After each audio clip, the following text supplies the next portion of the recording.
ইরানের রাষ্ট্রীয় television channel hack করা হয়েছে বলে কর্তৃপক্ষ অভিযোগ করেছে। দেশটির টেলিভিশন কর্তৃপক্ষ এক বিবৃতিতে এই অভিযোগ করে।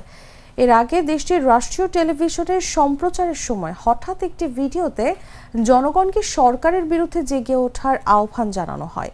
দর্শকদের অনেকেই এই ভিডিও দেখেছেন বলে জানা গেছে। এরপর এক বিবৃতিতে দর্শকদের সতর্ক করে টেলিভিশন কর্তৃপক্ষ জানায়, কেউ যদি টেলিভিশন দেখার সময় কোনো অপ্রাসঙ্গিক বার্তা দেখতে পান তাহলে ধরে নিতে হবে শত্রুপক্ষ স্যাটেলাইটের সিগন্যালে বাধা দিয়েছে।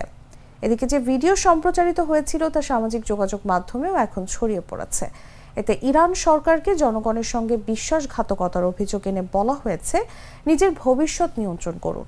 তবে ভিডিওটির সূত্র এবং এই হ্যাকিংয়ের পেছনে কারা জড়িত তা এখনও জানা যায়নি। ভিডিওটির ওপরের ডান পাশে একটি সিংহ প্রতীক দেখা গেছে। পাশাপাশি গত 13 জুন ইসরায়েলের অপারেশন রাইজিং লায়ন অভিযানে নিহত ইরানের শীর্ষ সামরিক কর্মকর্তাদের ছবিও দেখানো হয়েছে।